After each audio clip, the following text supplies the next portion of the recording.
कोणत्याही मेहंदी, डाय किंवा केमिकल शिवाय पांढरे केस काळे करण्यासाठी एक पॉवरफुल घरगुती उपाय आज मी तुमच्यासोबत शेअर करणार आहे, ज्यामुळे तुम्ही बघू शकता यामध्ये तुम्हाला खूप चांगला रिझल्ट येईल। अगदी काळे केस तर होतीलच, लांब सडक, दाट, स्मूथ आणि सिल्की देखील केस होतील। केसांसंबंधित सर्व समस्या दूर होतील। माझा स्वतःचा अनुभव आहे, एकदा करून बघा, तुम्हाला कमालीचा फरक जाणवेल। आणि यासाठी कसं घरातीलच काही वस्तूंचा वापर आपल्याला करायचा आहे, त्यामुळे वेगळा असा खर्च नाही आणि 5 ते 10 मिनिटात तुम्ही याला बनवू शकता। रोज रोज बनवायची गरज नाही आणि 100% घरगुती उपाय आहे, नैसर्गिक आहे, त्यामुळे कोणतेही याचे नुकसान नाहीत। एकदा नक्की करून बघा, तुम्हाला खूप चांगल्याचा रिझल्ट येईल। फक्त व्हिडिओ शेवटपर्यंत बघा, स्टेप बाय स्टेप फॉलो करा आणि हो आवडल्यास मित्रपरिवारासोबत शेअर करा। तर इथे बघा, एक आपल्याला कांदा घ्यायचा आहे, छोट्या साईजचा एक कांदा घ्या। पांढरा कांदा घ्यायचा नाही, लाल कांदा घ्यायचा। लाल कांद्याला व्यवस्थित स्वच्छ करायचं, त्यानंतर 5 वेळा काढून टाकल्यानंतर खिसणीने किंवा मिक्सरच्या भांड्यामध्ये याला थोडं बारीक करून टाका आणि याची पेस्ट तयार करून घ्या। पण खिसणीने देखील बघू शकता चांगली इथे ही पेस्ट तयार होते, त्यामुळे मी याला असं खिसून घेतलेलं आहे। तुम्ही खलबत्त्यात ओबडधोबड जरी याला कुटून घेतलं तरी चालतं। तर आता बघा, ही जी कांद्याची पेस्ट आहे ना, ती आपल्याला एका वाटीमध्ये काढायची आहे आणि यानंतर आपल्याला इथे लागणार आहेत मेथी दाणे। मेथी दाणे आपल्या केसांना काळं करण्यासाठी तर काम करतातच, त्यासोबतच आपल्या केस वाढीमध्ये देखील याचा खूप मोठा हात आहे। एकदा नक्की वापरा। जास्त नाही, 1 चमचाभर मेथी दाणे आपल्याला इथे लागणार आहेत आणि याला थोडंसं आपण बारीक करून घ्यायचं आहे। जास्त पावडर काही करायची गरज नाही, तुम्ही हे मिक्सरच्या भांड्यातही करू शकता, पण अगदी ओबडधोबडच याला आपण थोडं कुटून घेणार आहोत। तर खलबत्त्यामध्ये टाकून याला मी असं थोडंसं कुटून घेत आहे।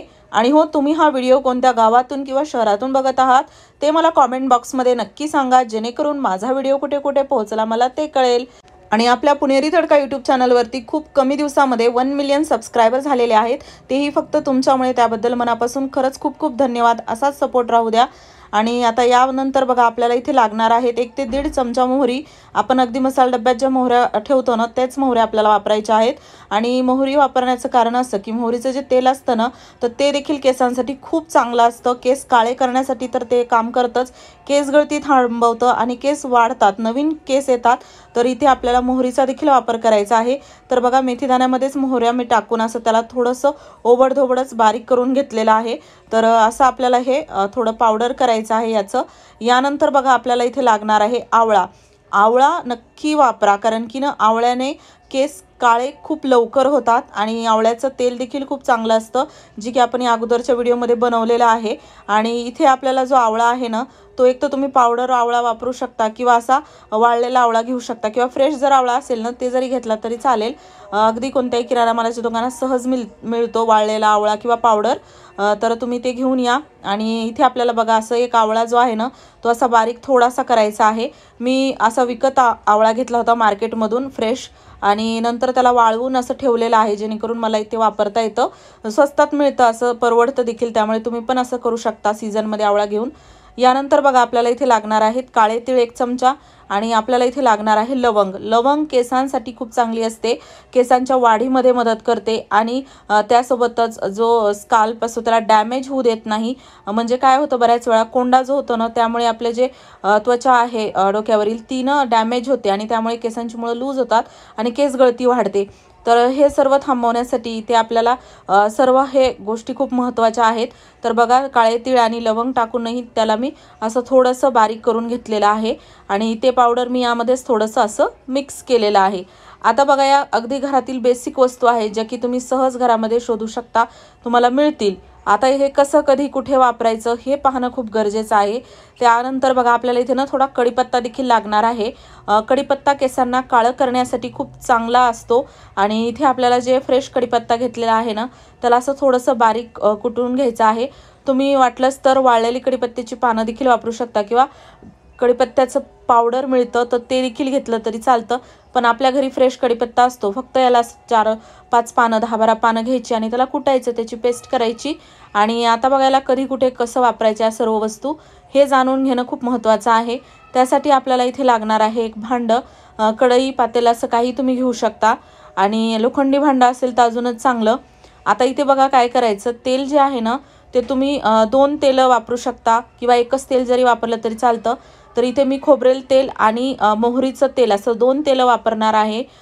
तर तुम्हाला जर एकच तेल वापरायचं असेल, कोकोनट ऑइल, बेस ऑइल म्हणून उत्तम आहे, तुम्ही फक्त तेच एक तेल जरी घेतलं तरी चालतं। असं 1 कप आपल्याला तेल घ्यायचं आहे। मी दोन्ही अर्धा कप असं तेल घेतलेलं आहे। तुम्हाला खोबरेल तेल वापरायचं नसेल तर इतर कोणतंही तेल तुम्ही इथे घेऊ शकता बेस ऑइल म्हणून। पण कोकोनट ऑइल एक तर चांगलं पण असतं आपल्यासाठी आणि शुद्ध असतं, त्यामुळे अगदी सर्वांना सूट देखील होतं, तर तुम्ही हे वापरलं तरी चालतं। आता बघा हे दोन्ही तेल मी असे एकत्र केलेले आहेत आणि त्यानंतर आपल्याला हे जे तेल आहे ना तर ते गॅसवरती ठेवायचं आहे गरम करण्यासाठी। तेल चांगलं आपल्याला सुरुवातीला कडकडीत असं उकळून घ्यायचं आहे। खोबरेल तेल जर फक्त घेत असाल तर जास्त गरम नाही केलं तरी चालतं, कोमट झालं की प्रोसेस पुढची सुरू करा। पण असं इथे मोहरीचं तेल मी वापरलेलं आहे, तर अगोदर चांगलं कडकडीत गरम केलं, त्यानंतर यामध्ये आपल्याला कांदा आणि जी आपण कढीपत्त्याची पेस्ट घेतली होती ना तर ती टाकायची आहे सुरुवातीला। अगोदर काहीच टाकायचं नाही, कारण की कांद्यामध्ये खूप असा रस होता, तर तो पाण्याचा जो भाग आहे ना तो आपल्याला आधी हे तेलामध्ये टाकून संपवायचा आहे। त्यामुळे हे टाकायचं आणि तेल थोडंसं जास्त अजून गरम होईल, मीडियम गॅस ठेवा।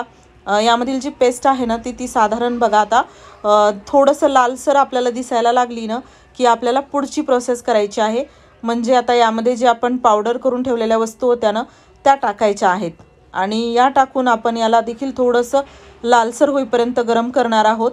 त्यानंतर आपल्याला आवळा पावडर टाकायची आहे आणि याला व्यवस्थित असं गरम करायचं आहे। आता बघा इथे जी हे तेल आहे ना तुम्हाला जर अगदी 6 महिने वर्षभरापर्यंत वापरायचं असेल त्याला योग्य टेम्परेचरवरती गरम करणं गरजेचं आहे, नाहीतर हे तेल खराब होऊ शकतं। म्हणजे यामध्ये जसं आपण कांदा ओलसर टाकला, कढीपत्ता, त्यामुळे काय होतं यामध्ये मॉइश्चर राहतं आणि पाणी जर असेल एखाद्या वस्तूमध्ये तर ती लवकर वस्तू खराब होते। त्यामुळे याला योग्य टेम्परेचरवरती गरम केलं की पाण्याचा पूर्ण भाग नाहीसा होतो। आता कसं ओळखायचं हे आपलं तेल तयार झालेलं आहे, तर बघा आता असा डार्क लालसर कलर या पेस्टला आलेला आहे आणि थोडा धूरही निघत आहे। तर काय करायचं असं थोडं अजून डार्क याला होऊ द्यायचं आणि त्यानंतर असा चांगलाच यामधून धूर निघत असेल गॅस बंद करायचा। गरम तेल असल्यामुळे कुकिंग प्रोसेस ऑन असते। अजून यामधील गोष्टी चांगल्या अशा डार्क काळसर होतात आणि त्यानंतर आपल्याला हे तेल जे आहे ना ते झालं आहे असं समजायचं। गॅस बंद करायचा आणि तेल गाळून घ्यायचं। आता बघा तेल गाळून स्वच्छ एखाद्या बॉटलमध्ये किंवा जसं तुम्हाला रेग्युलर वापरायचं आहे त्यानुसार काढू शकता। पण आता हे तेल कधी कुठे कुणी कसं वापरायचं हे पाहणं सर्वात महत्त्वाचं, जे की आता मी स्वतः तुम्हाला लावून देखील दाखवणार आहे। आणि इथे बघा आता हे जे तेल आहे ना तर हे खूप जास्त गरम आहे, तर आपल्याला अगोदर तेल रूम टेम्परेचरवरती आणायचं आहे। कधीच गरम तेल, गरम खूप जास्त पाणी आपल्या केसांवरती लावायचं नाही, त्यामुळे केसांची मुळं डॅमेज होतात, स्काल्प डॅमेज होतं। तर तेल असं रूम टेम्परेचरवरती आलं, कोमट झालं की तुम्ही वापरू शकता। आणि केसांमध्ये केसांच्या वरती असं व्यवस्थित याला थोडंच लावायचं, खूप जास्त लावायचं नाही। तर बघा असं मालिश करायची आणि अगदी आपण आठवड्यातून 2-3 वेळा जरी याला लावलं ना तरी याचा खूप छान रिझल्ट येतो। तुमचे काही प्रश्न असतील कमेंटमध्ये विचारा। व्हिडिओ आवडला असेल लाईक करा, शेअर करा।